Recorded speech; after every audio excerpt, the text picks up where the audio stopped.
Everyone's there then. Everyone's there. Yeah. I'm going to try and do it. You want to try this to AJ maybe moving to Usyk's camp. I mean, there's never a dull moment. Anthony Joshua joins Alexander Usyk camp for comeback fight against Tyson Fury. Breaking scenes from the heavyweight world, the two legends, once fierce rivals, now side by side. AJ is back in the lab, learning from the man who conquered them all, including Fury. December marks his resurrection, and 2026 could mark Fury's fall. Robert, oh sorry, when you've done so them ones with the A, Robert. Okay. Yeah. We send it across. Wait. I'd like you to end the show. Yeah, I'll airdrop it.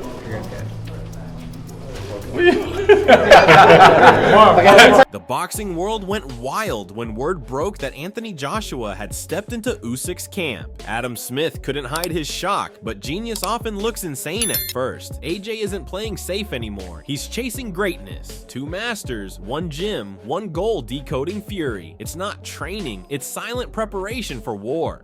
Move Anthony Joshua into Alexander Usyk's camp. Why not? Can it not be? I mean, it has to be. I think he had a good run under Ben Davison before the Dubois fight, and maybe he feels with that loss he needs another slight change. And when Eddie Hearn was asked about this stunning partnership, his reaction made headlines of its own. Eddie Hearn couldn't hide that mix of pride and disbelief. AJ linking up with Usyk, that's not just training, that's evolution. Hearn knows Joshua isn't hunting coaches anymore. He's hunting greatness. Every spar, every conversation in that camp is data information that could destroy Fury. What looked like respect might just be a perfectly planned setup for revenge.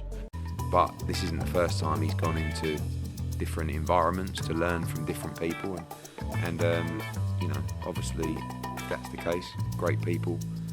Virgil Hunter didn't question, he respected it. In his tone, you could hear the calm recognition of a man who's seen champions rebuild themselves. More kudos to him, he said, and that's the key. AJ's not lost, he's learning. Every great fighter reinvents after pain. This Usyk link-up isn't confusion, it's evolution. Hunter sees it. The comeback isn't hype anymore, it's happening. Well, only he knows why he's doing it. More kudos to him.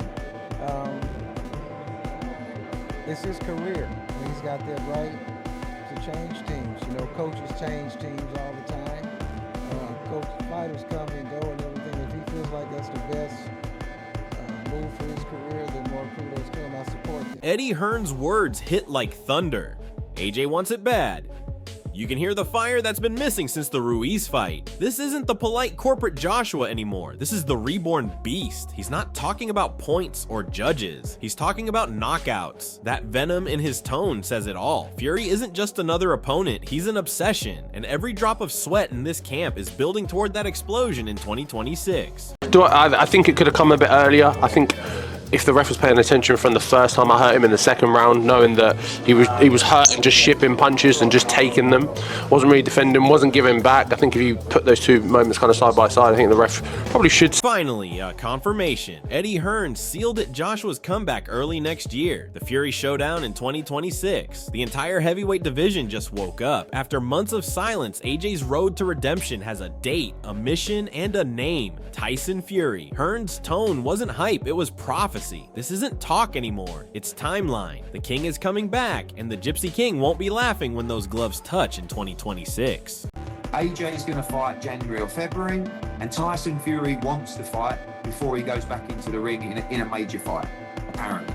And I would think so as well. They've both been out of the ring for what will be over a year. Let's get this fight made back into the summer 2026. And we can settle it once. Adam Smith nailed it. Joshua's not running from his past. He's studying it. Every fighter gets humbled, but only legends turn lessons into weapons. Joining Usyk's camp isn't surrender, it's strategy. He's learning from the man who cracked his code, so next time he rewrites it. That's what separates boxers from icons. Smith called AJ a sponge, but in truth, he's a storm absorbing everything before unleashing it all on Fury. Maybe AJ felt he needed a bit more personal one-on-one tuition, and look, he's a sponge, Anthony.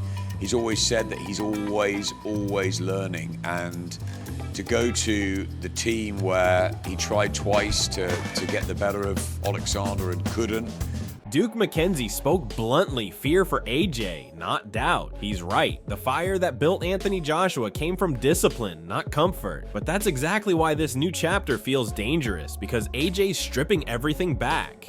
Old school grind, new school mindset.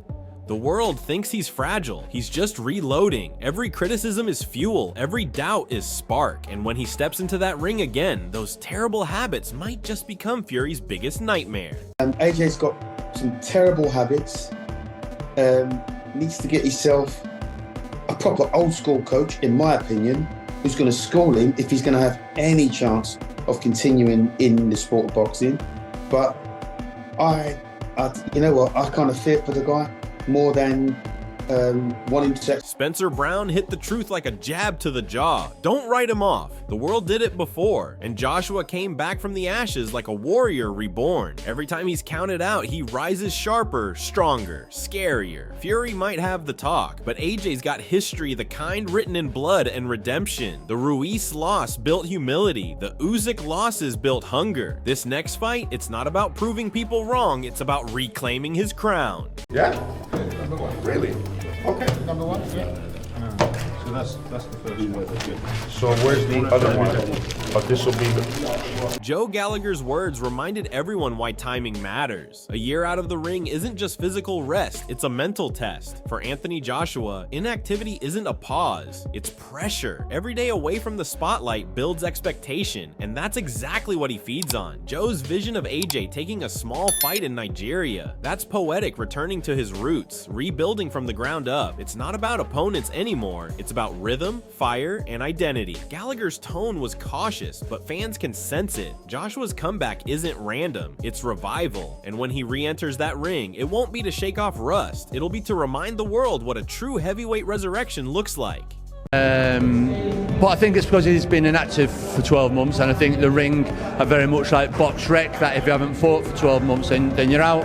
And it's up to AJ, although I do feel, I don't know, St. Lawrence called it the other day, I won't be surprised if AJ goes, I'm fighting on your show, I'm just in a little 6-rounder and I'm fighting in Nigeria.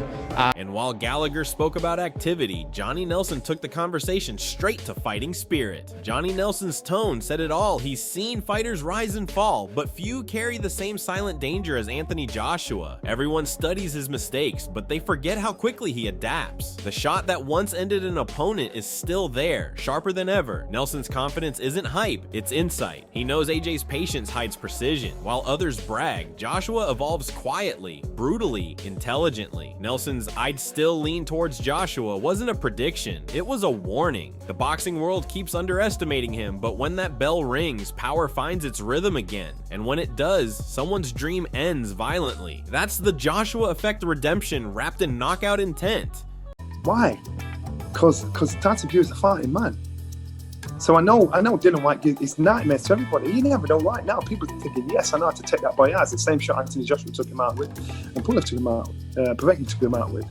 But I just think, fight-wise, I'd lean towards Anthony Joshua. Duke McKenzie's analysis cut deep, raw, truthful, and dangerous. He knows both warriors have cracks, but the difference lies in conviction. AJ's punch resistance may have been questioned, but one clean shot from him can rewrite an entire narrative. Fury might be clever, but clever doesn't stop courage. McKenzie called it a who lands first fight, and when that's the scenario, you always back the man with heavier artillery. Joshua's power isn't theory, it's history. He's been to hell and back, learned from every scar, and now fights with something Fury's never had: desperation with purpose. Duke's logic may favor caution, but deep down, even he senses it when Joshua connects. Everything changes. If nothing else, AJ's got a lot of power still. His punch resistance may be shot to pieces, but you know, Fury's not too far behind him, I don't think. They're both ready to go. So it's a question of who lands first, and Fury's always been quite smart, quite clever in terms of his boxing sort of prowess and ability. So you would expect Fury to maybe nick it. Tyson Fury's words dripped with both confidence and curiosity. I need that Joshua fight. For years, he's teased it, dodged it, and danced around it, but now, even the Gypsy King knows it's inevitable. Fury may call it a fight for the people, but deep down, it's the one that haunts him. He's seen what Joshua has become: calmer, colder, sharper, the kind of version that doesn't talk, just trains. While Fury laughs in interviews, Joshua bleeds in silence. It's not about belts anymore. It's about pride, revenge, and unfinished business. This isn't two men trading punches. It's legacy versus redemption. Fury needs this fight to validate his reign, but AJ, he needs it to reclaim his soul. The energy feels biblical: 2 British kings, 1 throne, 1 destiny. And now the whole world's counting down to 2026 like Judgment Day. Because I need that Joshua fight. We have been trying to make that fight for years, right? Why do you need that fight? Because it's the fight that people want to see. It's the fight that I want. Teddy Atlas might sound cynical, but even his words can't hide the truth. No fight on earth holds the electricity of Joshua versus Fury. He calls it lost its luster, yet every fan knows the moment those two names appear on the same poster, the world stops. Wembley will shake. Atlas speaks from decades of watching hype fade, but this is different. This isn't hype, it's history on standby. Joshua's journey from Olympic hero to fallen champion to relentless comeback machine is pure cinema. And Fury, the self-proclaimed lineal king, finally meets the man who refuses to bow. It's not about money, it's about meaning. The shine isn't lost, it's been recharged by time, pain, and obsession. When that first bell rings, Teddy himself will be watching, eyes wide, heart pounding, whispering what every fan will think: this is boxing. God bless them. They're going to make more money. They're going to fill Wembley Stadium up. I'm sure. Whatever. God bless them. But to me, it's lost. It's lost its zing. It's lost its luster. I mean that. But that's me. It's lost. The English fans are so loyal. They're such boxing fans. They're still. When Turki Alalshik said, "AJ waiting for you and the world waiting for you," it wasn't just an announcement. It was a declaration. That one line carried the weight of a generation that's been starving for this moment. This isn't just another contract, it's prophecy being fulfilled. Anthony Joshua has been through fire, humiliation, and heartbreak, but every defeat forged him into something scarier: patient, dangerous, disciplined. Fury may have the mouth, but AJ now has the mindset of a man who's lost everything and learned what truly matters. Saudi lights will burn brighter than ever. Cameras will catch history being rewritten. It's not just AJ waiting for Fury. It's every fan who's lived his journey from the gold medalist to the shattered champion, to the man who stood back up and rebuilt himself piece by piece. When Turki spoke, the world didn't just hear news, they felt a shift. A quiet storm is forming, and when it hits in 2026, the roar inside that arena will sound like destiny itself. Either way, he waited for you. Yeah. When you gonna put it on? What day? In the first or the second quarter of 25. Okay. AJ waiting for you, and the world waiting for you. Adam Smith spoke like a storyteller who's witnessed greatness unfold in real time. He's not going to slip away into the sunset. That line echoed through the boxing world because Joshua's journey isn't built on comfort, it's built on defiance. From Olympic gold to world domination, from crushing losses to a comeback that defies logic, AJ has rewritten what resilience looks like. Every punch he's taken, every headline he's survived, every stare he's met in silence has molded him into something beyond a fighter. Smith's tone carried respect, not the kind given to champions, but the kind earned by warriors who refused to quit when quitting made sense. The world tried to move on, but Joshua refuses to fade, because legends don't walk away quietly. They roar one last time before the curtain falls. That's what Smith meant AJ's not finished. His story isn't done. The favorite? Maybe. The destined one? Definitely.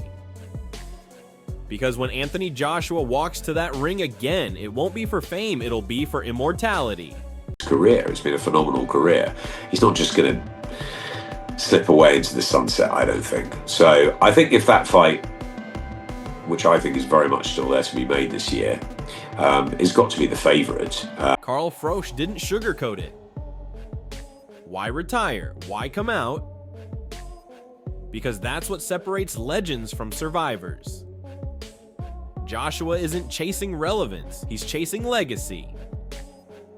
Froch, a warrior himself, sees the reflection, that hunger that doesn't fade, that inner noise that won't stop until it's answered inside the ring. I want to see that fight, he said, echoing the sentiment of millions, because this isn't about titles anymore. This is about closure, about a man who refuses to let history define him. Every fight since Usyk, every comeback rumor, every whisper of he's finished AJ has turned into ammunition, and Froch gets it. He knows what it means to live for that one final war. Retirement isn't in Joshua's vocabulary, not yet, because when you've tasted greatness, mediocrity is poison. He's coming for that final redemption, not just for fans, not for headlines, but for himself. That's what makes this fight sacred. It's the story of pride, pain, and perseverance colliding one last time.